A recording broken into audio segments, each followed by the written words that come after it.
पान्जाबारियाव थानाय श्रीमन्त शंकरदेव कलाक्षेत्र अर्थात आरिमुआरि थावनिखौ नायखांनानै फैबाय जोङो। दायो जोङो 6 माइलनि अभारब्रिजनि सिंजों दावबायबोगासिनो। नायदो रायजो राजाफोर, माबायदिहाय सिटियाव थाग्रा मानसिफोरा जायगा गैयाब्लाबो अभारब्रिजनि सिंफोरावनो बाजार खालामलाबायनानै गावनि नांगौ बा गावनि आरजिनायखौ खालामना लायो। दा जोंफोरबायदि गामियाव थाग्रा मानसिफोरासो माबा मोनसे खामानि मावनो आरो खामानि नागिरना लानायाव जोबोद असुबिदा मोनो। नाथाय सिटियाव थायोब्ला जायखिजाया राहायै नोंनि नांगौखौ सुफुंनो थाखाय जायखिजाया जायगायावनो थानानै बिजनेस खालामनानै जिउ खांनांगौ जानानै फैयो, जोबोद खस्थ'नि गेजेरजों।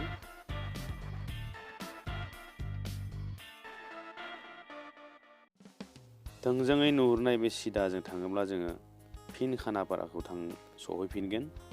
दा ओंखायनो जोङो सिरियाखाना थांनांगौ जानायलाय जोङो 6 माइल बे फ्लाइअभारनि राइट इउटार्नखौ लाबाय जोङो नै सिदानो। बे सिदाजों थांबाय थायोब्ला जोङो गणेशगुरि सहैगोन। आं नोंथांमोनखौ बांद्राय बर खालामनो नागिराखै नैबे भिडिअजों। जायफोरानोखि गुवाहाटी सिटिखौ नुवाखै बिथांमोननि थाखायसो आं नैबे भिडिअखौ एसे गोलाव खालामनाय जादों, जार्नि भिडिअखौ।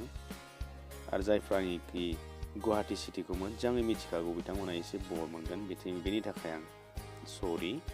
दायो जोङो फिन नैबे गणेशगुरि फ्लाइअभारखौ सफैबाय। गणेशगुरि फ्लाइअभारनि लेफ्ट साइडथिं थांनांगौ जोङो सिरियाखाना जुदि थांनांगौ जायोब्ला। बेफोर जायगायाव सहैब्ला जों गोदो बिजनेस खालामनाय बे बाथ्राफोरखौ गोसोखाङो आरो एसे दुगानायबो मोनो, गोजोननायबो मोनो। गुवाहाटी बायदि सिटिफोराव जोंबो बिजनेस खालामनो जायगा मोनफैदोंमोन, जायगा लानो हादोंमोन। आच्छा, जियानो जादोला दा जों गुबुन मोनसे खामानियाव हाबबाय हिसाबै जों गुवाहाटी सिटिखौ नागारनानै थांनो नांगौ जाहैबाय। गुवाहाटी सिटि होनोब्ला सुबुंफोरनि क्राउड, सुबुंफोरनि थुबुर जायगा। जेथिंबो जेरैथिंबो गारि मानसिजोंनो थुबुर जायो। नैबे गणेशगुरि बे जायगाया ओरैबायदि भिर जाबाय। नैबेहाय गोदो बांद्राय बिजनेस प्लेस नङामोन, खिन्थु आथिखालाव नोगोद बिजनेस, मानसियानो मानसि। जेरैबो फेन्सि बाजारफोर बायदिहाय बेयाव बिजनेस खालामनोसै मानसिफ्रा। मोजां मोनो माल जिनिसफोरखौ जोङो बायनानै गोरलैयैनो बायनो हानाय जायो बेयावबो।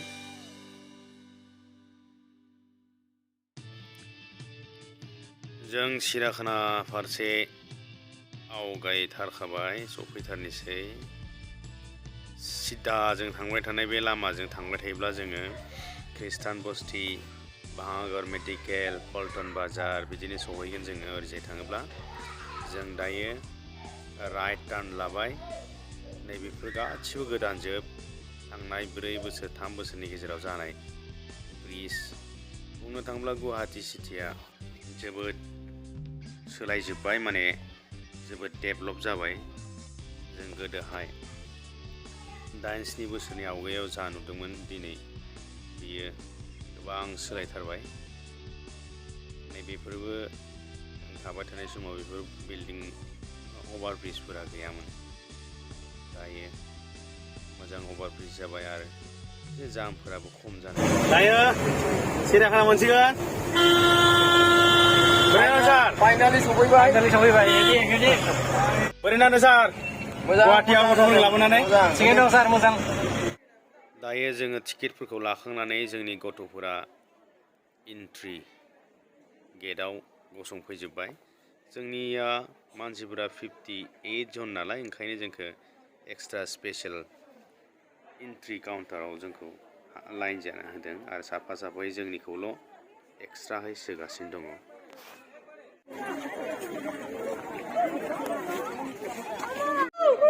चिम्पान्जी, जुनारसालियाव फैयोब्ला चिम्पान्जीयानो जों बयखौबो बरायग्रोयो। बिनि गाबनायजों, बिनि जंखायनायजों जों बयखौबो गोजोनग्लाय होयो बे चिम्पान्जीया जेब्ला जोङो जुनारसालियाव हाबफैयो। नोंथांमोना बोसोराव फैयाखैब्ला बेखौनो नायग्रोनो मोनगोन।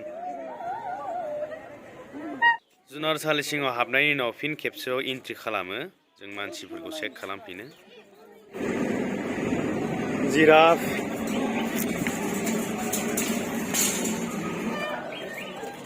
खासेव उसुंबो होनो नामा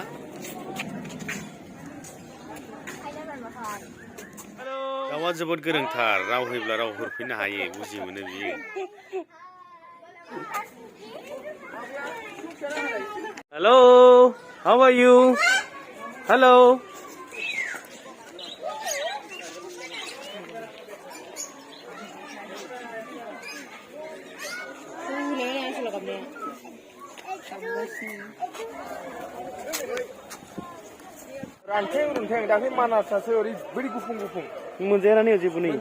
नायगिरि बिथांमोनखौ मोनसे गुरै खावलायदों जुनारसालिनि सिङाव हाबोब्ला जेबो जाग्रा जिनिस लाबोनो नाङा नङाब्ला बान्दरफोरा नैफोरबायदि बान्दरफोरा सिख'नानै लायो जोंनि गथ'नि सासेखौ सिख'नानै लाबाय आरो मोखाङाव हुख्लाबनानै होबाय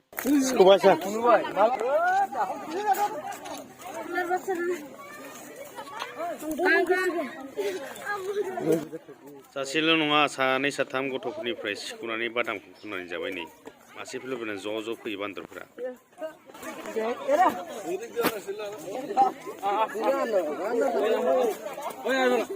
मबाइलाव जाबो दे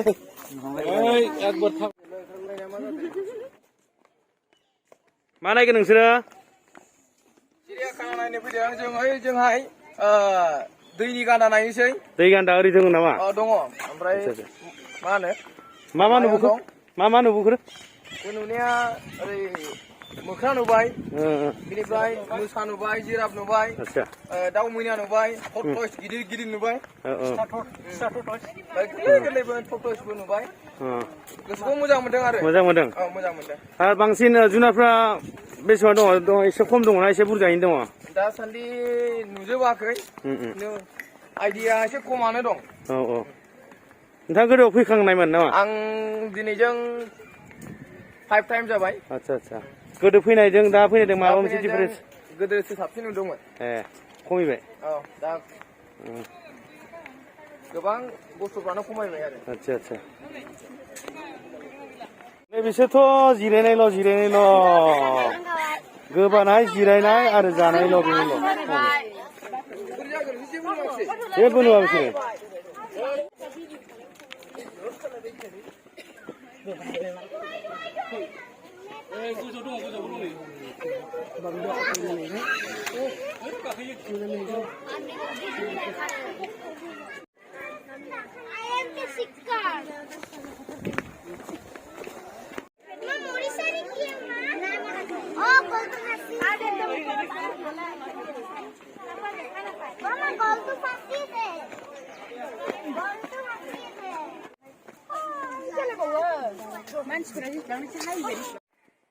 दायो जोङो मोनफानि उनाव मोनफा नायलांगासिनो नै सिरियाखाना लिउपार्ड केट नायगोन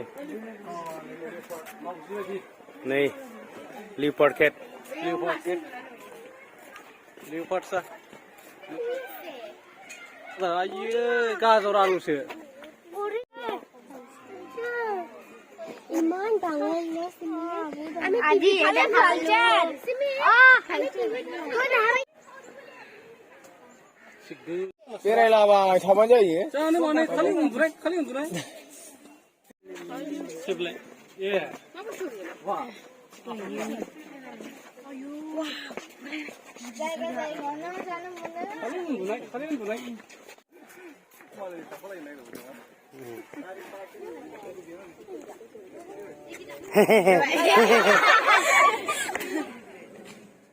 माबा बिथोराव गैला नील गाय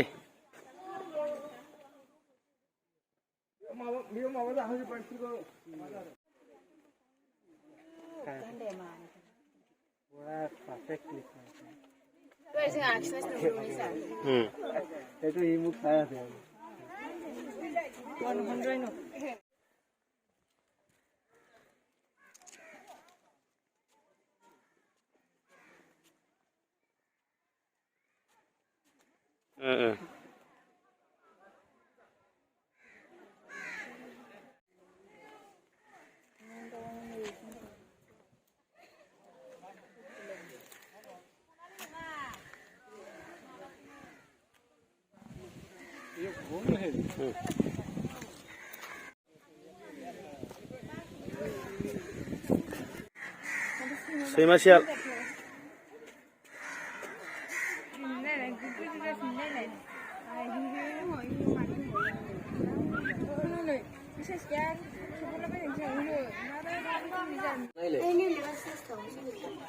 Đây đầu xóa.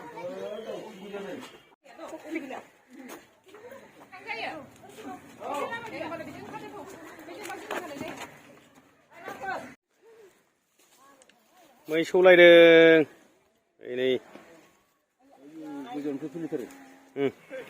दा बिदिनो जोंनि सिरियाखाना नायनाया लासै लासैनो जोबबोबाय मानसिफ्रा मेंलायलायबाय नै मेंजोबलायथारबायलै ना मानसिफ्रा आयो आयो ए साबित्रि गैला मा नायखो आनि मा नु ए मा नुआ बुंदो मा नुखो दे बुं मा नुखो गोलेर नुबाय ओमफ्राय आरो मा नुखो मोसा आरोलाय हा सिंह नुदों ओमफ्राय आरोलाय मा नुदों आरो मा नुदों बुं Ganda नुदों मुफुर मै गान्दा गोसोम नुदों मैखौ गोजाबो नुदों जिराफ नुदों बोरै मोनखो नायनानै मोजां मोनबाय हा